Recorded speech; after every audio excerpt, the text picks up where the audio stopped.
Audio. France, fin de la centrale nucléaire de Fessenheim samedi, après des années de remous.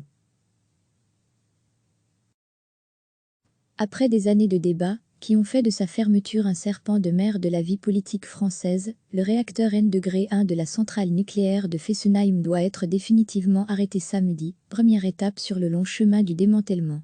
Mise en service en 1977, la doyenne des centrales françaises en activité aura connu 6 présidents de la République, de Valéry Giscard d'Estaing à Emmanuel Macron, en passant par François Hollande, qui scella son sort en promettant sa fermeture dès 2011, mais aussi des grèves de la faim et d'innombrables manifestations d'opposants. Une fermeture qui n'entraînera aucune perte d'emploi, a assuré mercredi la ministre de la Transition écologique Elisabeth Borne, alors que la centrale génère quelques 2000 emplois dans l'un des territoires les moins bien dotés sur le plan industriel d'Alsace. Les élus locaux dénoncent, eux, un État incapable d'assurer la transition du territoire et prévoient de lancer samedi un SOS au président de la République. Près d'une décennie après la promesse de François Hollande, le réacteur N-1 de la centrale alsacienne doit être mis à l'arrêt à 2h30 du matin samedi, avant le N-2 le 30 juin. Ces dates ont été entérinées mercredi, avec la parution au journal officiel d'un décret qui abroge l'autorisation d'exploiter la centrale nucléaire de Fessenheim, dont EDF est titulaire.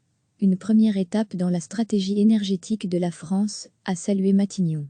L'arrêt en douceur du réacteur de 900 MW, MW, à eau pressurisée commencera à 20h30 vendredi, selon une procédure identique à celle utilisée lors des phases de maintenance. La température et la pression, qui atteignent 306,5 degrés Celsius et 155 bars à pleine puissance, baisseront progressivement dans le circuit primaire du réacteur et, lorsque le réacteur atteindra 8% de sa puissance, il sera déconnecté du réseau électrique national, explique EDF. Enjeu de la négociation entre les Verts et le PS pour la présidentielle de 2012, la fermeture de Fessenheim avait été annoncée après l'élection du président socialiste pour fin 2016. Puis elle avait été liée à la mise en service de l'UPR de Flamanville et repoussée à 2018, mais c'est à Emmanuel Macron qu'il revint finalement d'annoncer son arrêt définitif en 2020.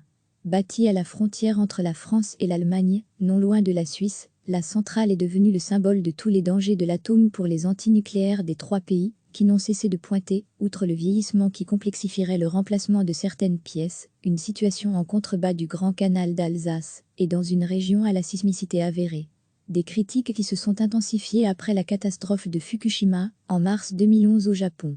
Des voix dénoncent à l'inverse l'absurdité de se priver de cette source d'énergie décarbonée alors que la France s'est fixée pour horizon la neutralité carbone en 2050. Dans un paysage français où les centrales nucléaires assurent 70% de la production d'énergie, de loin la plus forte proportion au monde, avec le deuxième plus important parc nucléaire au monde derrière les États-Unis, un réacteur comme ceux de Fessenheim produit en moyenne, chaque mois l'équivalent de la consommation de 400 000 foyers, selon EDF. 12 réacteurs supplémentaires, sur les 58 que compte la France aujourd'hui, doivent être arrêtés d'ici 2035, sans toutefois entraîner de fermeture de centrales complètes comme à Fessenheim. Cette centrale est grabataire, cette centrale est dangereuse, ça fait longtemps qu'elle aurait dû fermer, tempête le président de l'association Stop Fessenheim, André Hatz. Pour autant, pas question de crier victoire samedi pour les anti-Fessenheim, qui se contenteront d'une conférence de presse avant, peut-être, un événement plus festif à l'arrêt du second réacteur. C'est juste un point d'étape, il y a encore plein de dangers liés à la fermeture. Pendant au moins 3 ans, le combustible nucléaire restera stocké dans les piscines de décontamination, qui sont non bunkérisées, et dont les toitures sont un simple toit en tôle, pointe M. Hatz. L'évacuation des combustibles usés devrait en effet intervenir d'ici à l'été 2023, puis le démantèlement à proprement parler durer jusqu'à 2040 au plus tôt.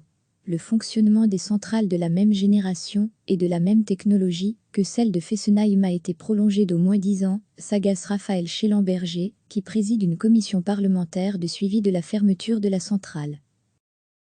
Lorsque l'on considère comme défi prioritaire la lutte contre les dérèglements climatiques, il n'est pas concevable d'arrêter aujourd'hui 2 réacteurs nucléaires en très bon état et de continuer à produire de l'électricité à base de charbon sur le sol français jusqu'en 2024, voire 2026, s'étrangle le député LR. Recevez chaque matin l'essentiel de l'actualité. Cliquez sur s'abonner pour recevoir les dernières nouvelles.